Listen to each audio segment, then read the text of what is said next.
Gênesis capítulo 1, versículo 1 diz assim: No princípio criou Deus os céus e a terra. Oremos.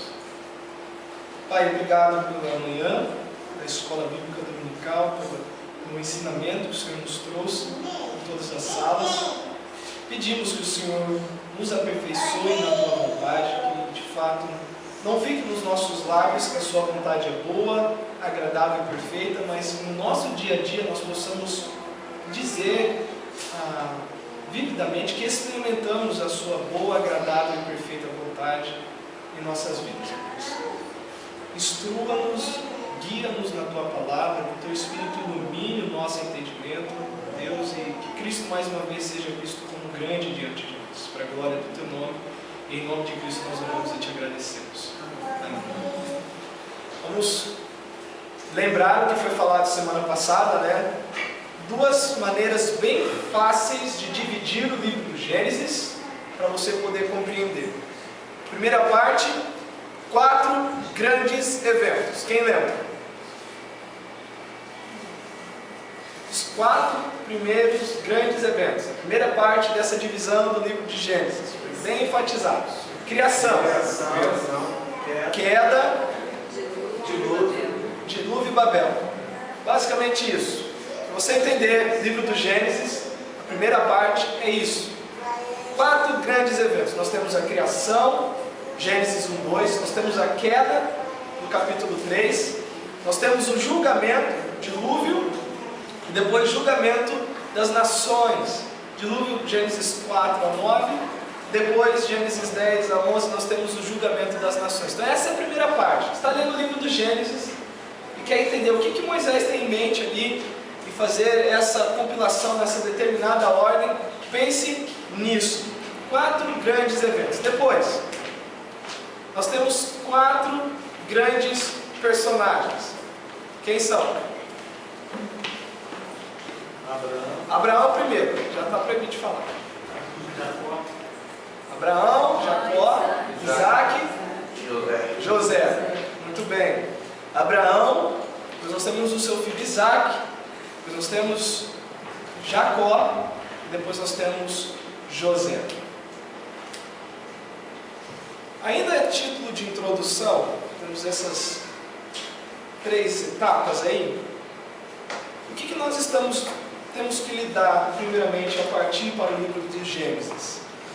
Que há uma luta, conforme nós falamos semana passada, um empenho grande de desacreditar os 3 primeiros capítulos. Não somente o livro do Gênesis como um todo, mas especialmente os 3 primeiros capítulos, que lidam com a cosmogonia, tá? A forma ou o discurso, a maneira como tudo veio a existir, e também com respeito à entrada do pecado na raça humana, com respeito à queda do homem. Então, Romanos 1,18, nós temos aí essa bolinha no meio. A ira de Deus se revela do céu contra toda a impiedade e perversão dos homens que detêm, e a ideia do deter, tem alguma tradução que deve trazer suprimem. A ideia de impedir que venha à tona, eles empurram para baixo, eles não querem que isso seja conhecido, que detêm a verdade pela injustiça. Esta impiedade, a ideia da impiedade é aquele que desconsidera a presença de Deus. Então Deus está irado com aqueles que desconsideram a sua presença. E também Deus está irado com a perversão, mas a ideia da palavra no original é agir de maneira injusta. Estes são aqueles que impedem perversamente e injustamente que Deus seja conhecido. Qual é o resultado disso? Como que isso se dá? Porquanto, tendo conhecimento de Deus, a sua perversidade e a sua injustiça é vista dessa maneira: não atribui glória a Deus.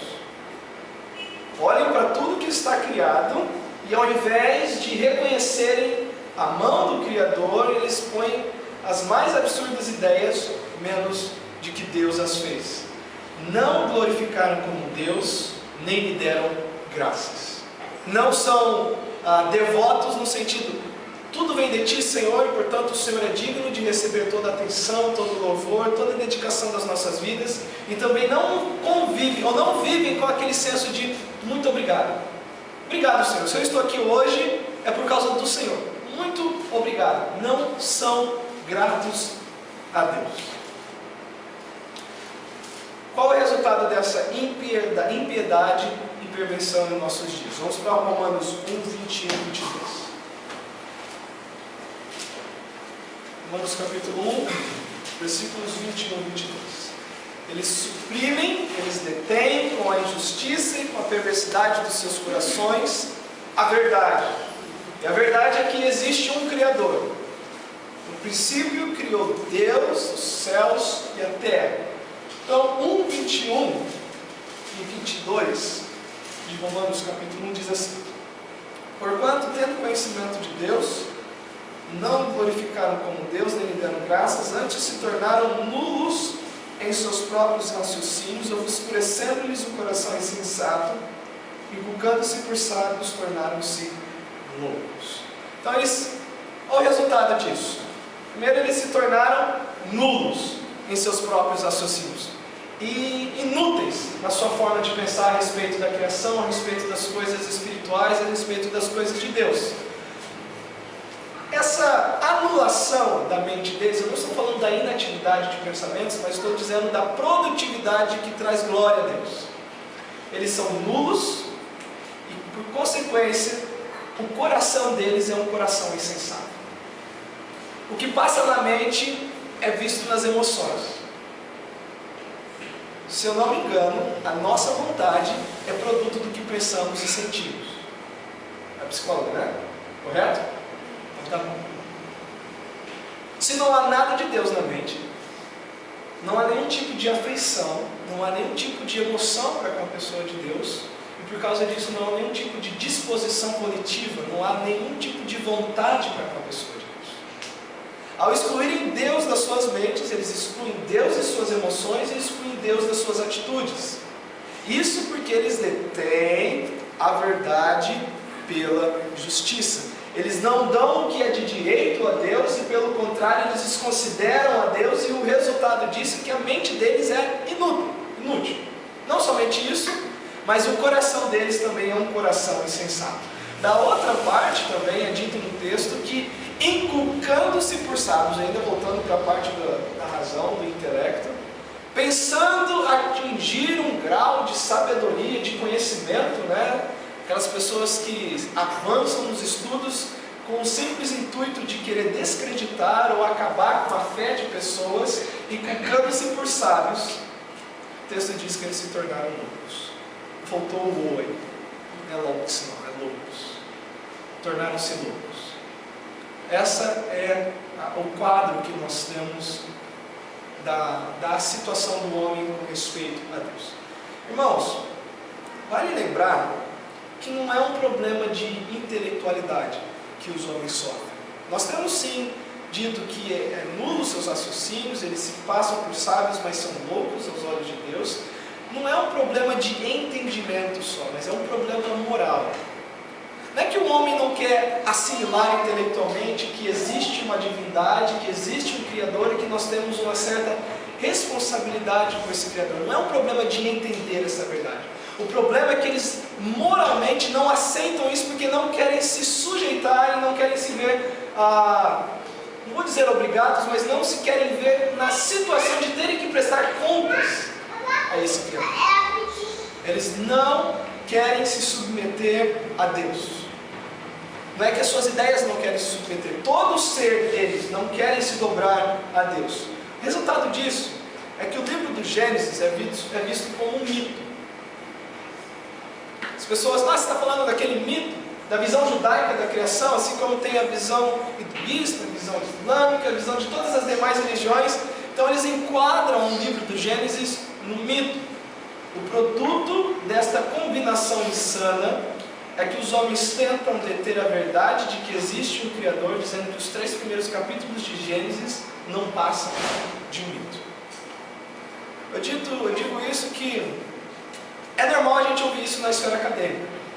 Aqueles que estão na universidade e que, como o adolescente que está ganhando algum tipo de noção de si mesmo, algum tipo de independência, né, e quer peitar os pais dizendo que pode viver melhor como os pais ditam, Não estou dizendo que os adolescentes aqui fazem isso, né? Os pais que sabem. Mas o acadêmico, conforme ele vai ganhando conhecimento e vai se tornando conhecedor das coisas, ele também já se arroga desta maneira. Não, eu preciso me sujeitar a essa escravidão intelectual, eu tenho conhecimento, Deus, ele não existe, e o livro do Gênesis é um mito. O que é um mito? São narrativas utilizadas pelos povos antigos para explicar fatos da realidade, fenômenos na natureza que não eram compreendidos por eles. Os mitos se utilizam de muita simbologia, personagens sobrenaturais, deuses e heróis. Todos estes componentes são misturados a fatos reais, características humanas e pessoas que realmente existiram. Um dos objetivos do mito é transmitir conhecimento e explicar fatos que a ciência não havia explicado. Então, para o homem natural, que não aceita as coisas do Espírito de Deus porque eles são como loucura, o livro do Gênesis é visto desta maneira. Voltando para Gênesis capítulo 1, vamos ainda meditar nessa expressão do princípio.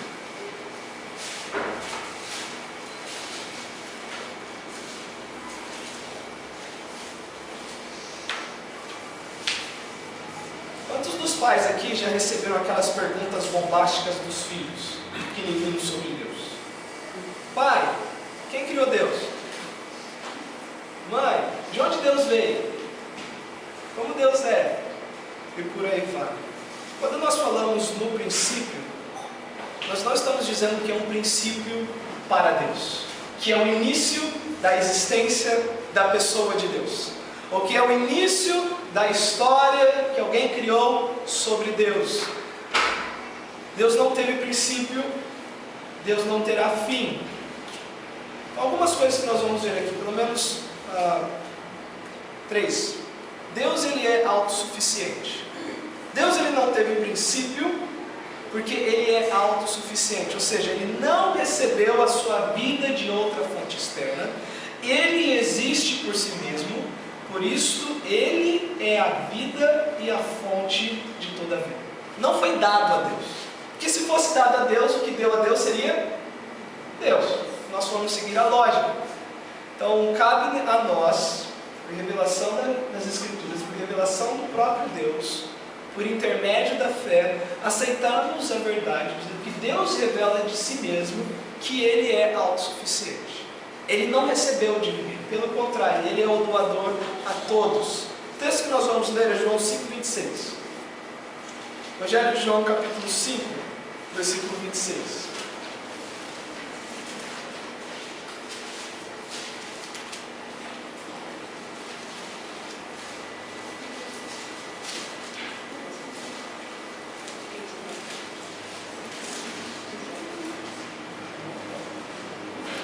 João 5,26. Porque assim como o Pai tem vida em si mesmo, também concedeu ao Filho ter vida em si mesmo. Próximo, quando nós estamos falando da questão da autossuficiência de Deus, pelo menos 3 coisas que nós vamos meditar ainda dentro desse tópico. Deus, ele é autossuficiente. Estamos dizendo que ele não é, e nunca foi, e nunca será dependente de alguém fora de si mesmo referente a coisa alguma. Literalmente, em palavras curtas, Deus não precisa, não depende de ninguém. Isso é uma prerrogativa, é uma qualidade da sua autossuficiência. Ele não precisa de ninguém. E às vezes nós ouvimos os pregadores incitando o povo: se você não for, o que Deus vai fazer? Deus precisa de você. Não, a obra dele, o que ele determinou, o que ele ordenou fazer, será cumprido pela sua vontade soberana. A questão é se nós vamos querer participar disso. Mas a verdade é que Deus não depende, Deus não precisa, ele não está atrelado, amarrado a alguma necessidade fora de si mesmo. Texto, Salmo capítulo 50, versículo 12. Salmo capítulo 50, versículo 12.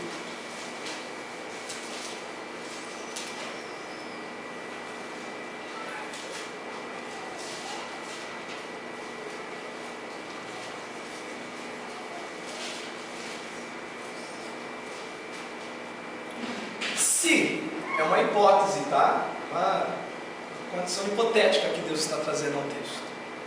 Se eu tivesse fome, não todiria, pois o mundo é meu e quanto nele se contém. Se nós formos pegar ainda dentro do capítulo 50, versículo 9, de tua casa não aceitarei novilhos, nem bodes dos teus apriscos, pois são meus todos os animais do bosque, as animárias aos milhares sobre as montanhas, conheço todas as aves dos montes, e são meus todos os animais que pululam no campo. Se eu tivesse fome, não todiria, pois o mundo é meu, e quanto nele se contém. A autossuficiência de Deus diz que Ele não depende de ninguém. Então, quando diz no princípio criou Deus, nós estamos falando da revelação e da criação de um Deus autossuficiente. Segundo, ainda dentro disso, Ele é o que é totalmente de si mesmo. Isso daqui é teologia, tá? Que é basicamente doutrina de Deus. Ele se revelou pelo nome Eu Sou, indicando que Ele é a fonte da sua própria vida. Cada criatura é devedora a alguém, outro por sua vida, mas Deus não o é. Deus não recebeu a sua vida de alguém outro. O fato é que Ele nunca recebeu a sua vida. Ele é a vida e a fonte única dela. O texto que nós vamos ler em Atos, capítulo 17, o discurso de Paulo diante dos gregos, nós podemos entender melhor isso. Atos, capítulo 17, versículos 22 a 28.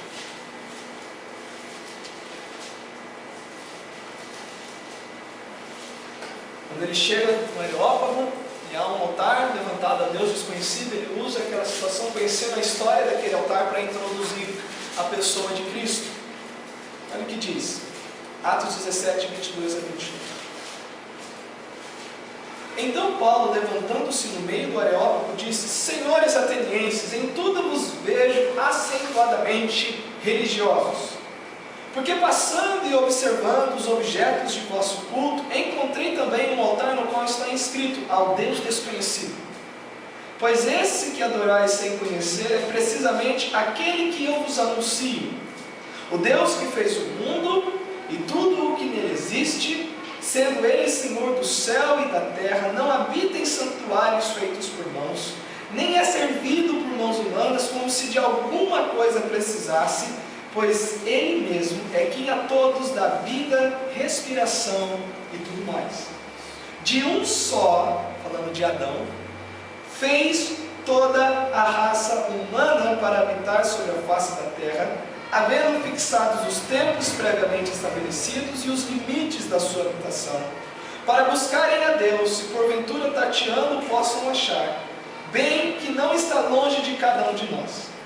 Principalmente o versículo 28. Pois nele vivemos e nos movemos e existimos, como alguns dos nossos poetas têm dito, porque dele também somos geração.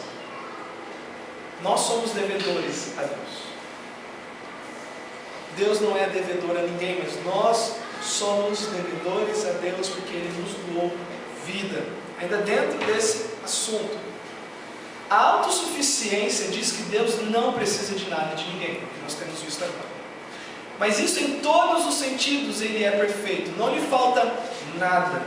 Ele não pode possuir mais, como se nós estamos dando algo a Deus para que isso aumente alguma coisa dele. Nem a glória que lhe tributamos aumenta a glória que ele tem, porque a glória dele é infinita, tal como o seu ser é.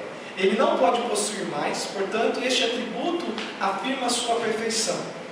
Ele é perfeito em possuir todos os atributos. Se houvesse falta de um só, isso criaria nele uma necessidade, destruindo assim a autossuficiência de Deus. Colossenses capítulo 2, versículos 6 a 10.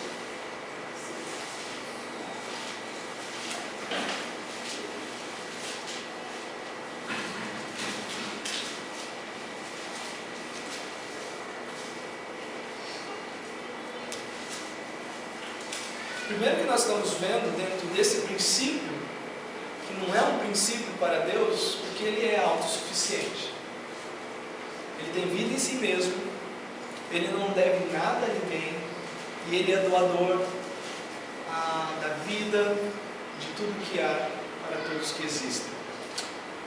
Colossenses 2, do 6 ao 10 diz assim: ora, como recebestes Cristo Jesus, o Senhor, assim andai nele.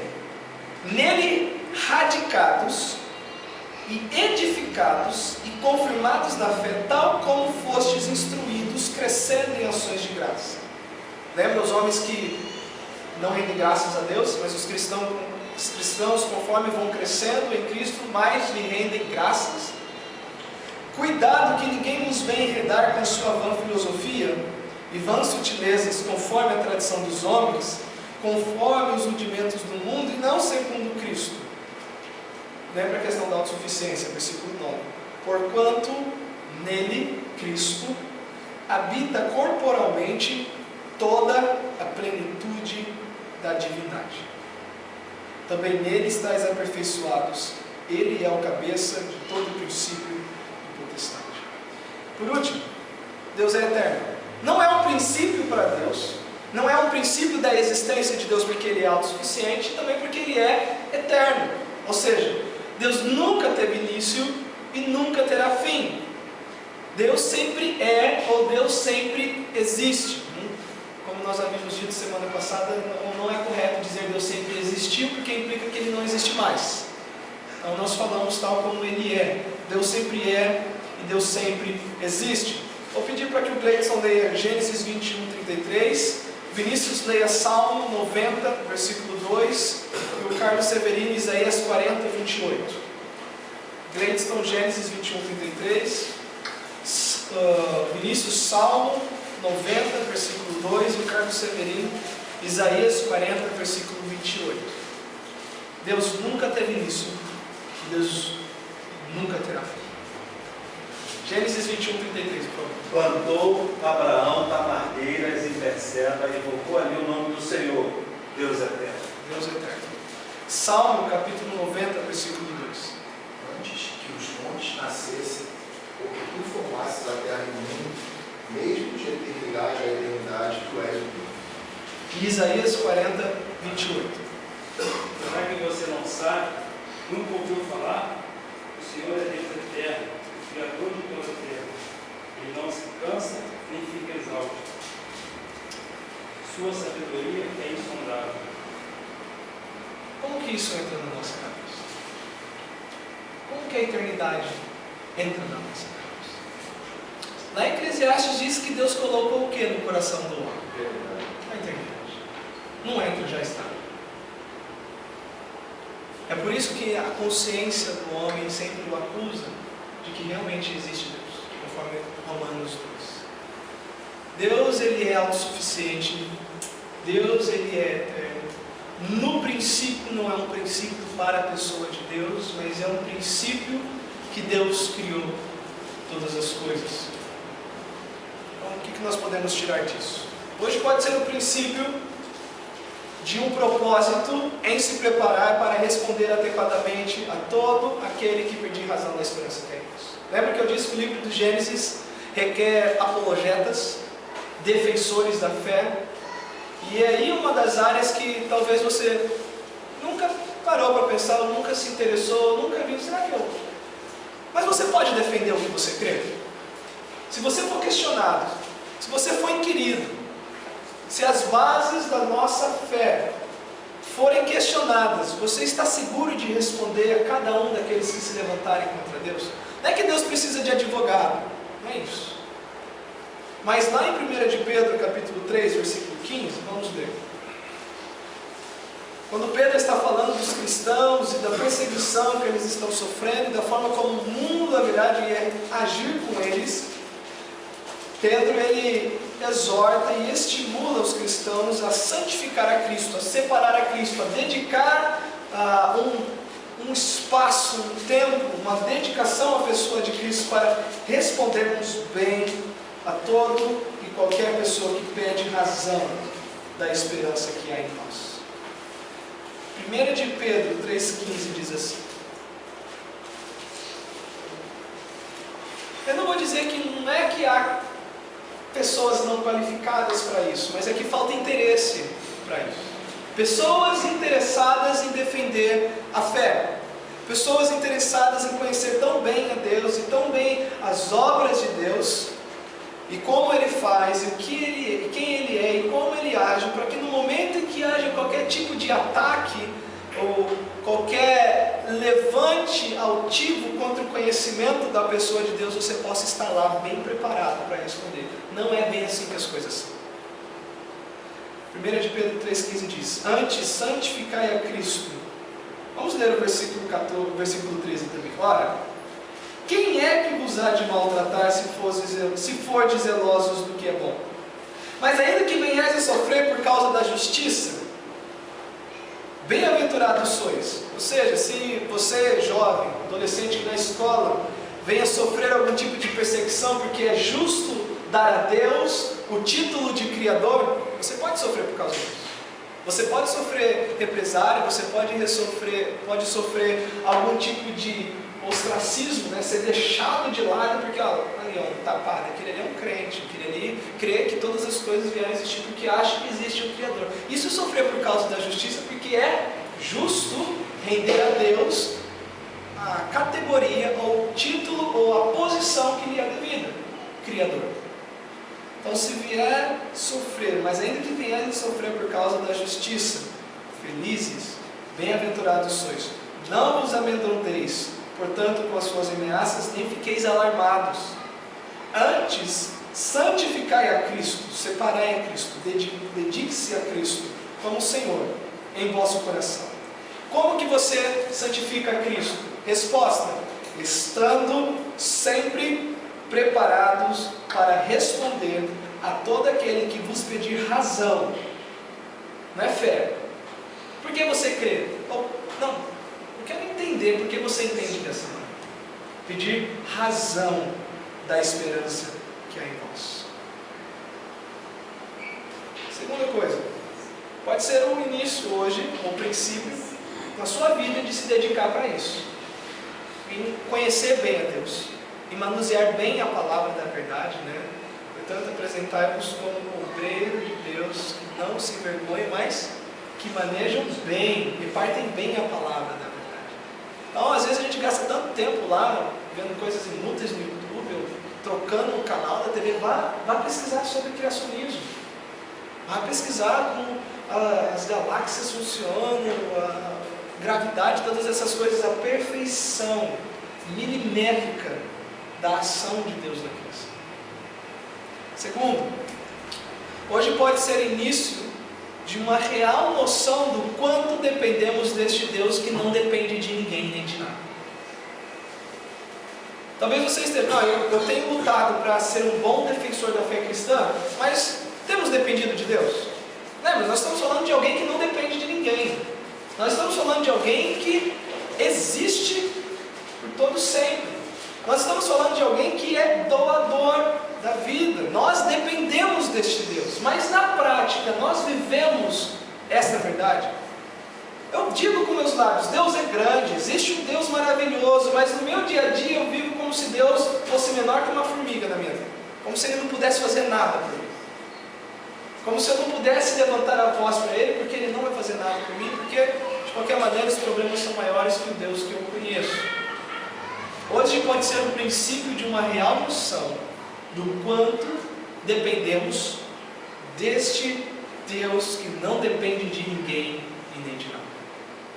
Nós não podemos colocar a nossa confiança, conforme o salmista diz, uns confiam em carros, outros confiam em cavalos, mas nós confiaremos no Senhor. E maldito todo homem que confiar no homem e fizer dele o quê? O seu braço, o seu esteio, a sua segurança. Vamos ler o Salmo 127. Aqui tem um exemplo bem claro de algo que nos preocupa todo dia e o sustento. Minha casa e a provisão. Nós precisamos depender de Deus. Senhor, minha vida está em Tuas mãos. Se eu vejo a maravilha da Tua obra, a perfeição com que, e em sabedoria como o Senhor fez todas as coisas, a minha vida que é menor do que tudo isso que o Senhor fez em questão de beleza, como eu não vou poder confiá-la ao Senhor? Salmo 127 diz: se o Senhor não edificar, não construir, não trabalhar a casa, é inútil, é vão o trabalho dos que a edificam. Não está falando que você não deve edificar. Está falando que você não tem que colocar a confiança no que você faz, mas no que Deus faz. Se o Senhor não guardar a cidade, em vão vigia a sentinela. Pega um exemplo. Quantas guerras... Vamos pegar o exemplo de Jericó. Lembra da descrição das muralhas de Jericó? Da largura, da imponência que era aquela cidade? Aquela cidade não tinha vigia? Você acha que uma cidade daquele tamanho não tinha nenhum vigia? No dia que, nos 7 dias que eles rodearam, você acha que eles não viram o que o povo de Israel estava fazendo? Você acha que aqueles vigias foram suficientes para deter a mão de Deus? Se o Senhor não guardar a cidade, em vão vigia a sentinela. E talvez um texto que a gente tem que ler todo dia, para aqueles que saem de casa para trabalhar, e também aqueles que trabalham em casa, é o versículo 2. Inútil vos será levantar de madrugada, aqueles que saem bem cedinho, e dormir tarde, comer o pão, ou ter o sustento que você adquiriu com tanto esforço, com tanto trabalho, com tanto esmero. É inútil você se esforçar de tal maneira, isso não é um incentivo à preguiça, nem à procrastinação, e nem ao trabalho mal feito. Não é isso que o salmista está dizendo. O salmista está dizendo que se você faz esse esforço tremendo, pensando que tudo depende de você, você deve entender que aos seus amados Ele dá enquanto dorme. Tem alguma tradução que diz enquanto descansa? Todos enquanto dormem. No sono, né? Mas a ideia é que Deus dá àqueles que descansam nele, aqueles que esperam nele, aqueles que se refugiam nele. A herança do Senhor são os filhos, o fruto do ventre o seu galardão, como flechas na mão do guerreiro, assim os filhos da mocidade, feliz o homem que enche deles a sua aljava, e não será envergonhado como pleitear com os inimigos. Pode ser o início de um propósito de conhecer melhor a fé cristã, para defendê-la. Pode ser o início de você realmente, Senhor, de agora em diante, eu vou levar a sério esse assunto de me descansar no Senhor. Não vou ser mais ansioso. Lembra Filipenses 4:6? Não andeis ansiosos por coisa alguma. Antes, porém, fazei conhecida diante de Deus as vossas petições, pela oração e pela súplica com ações de graça. E o versículo 7 diz: e a paz de Deus, a paz de Cristo, que excede todo entendimento, guardará o vosso coração, ou seja, os seus sentimentos, e a vossa mente em Cristo Jesus. Se você não confiar em Deus, você vai ver que você não está confiando em Deus por causa dessa ansiedade. E a ansiedade é sofrer o mal por antecipação. Se você sofre o mal por antecipação, isso é incredulidade de que Deus é bom, de que Deus tem o melhor na sua vida, ou de que Deus está disposto a fazer o melhor por você. Por último, pode ser o princípio também de uma vida consagrada a esse maravilhoso Deus. Último texto, 1 de Pedro 2:9.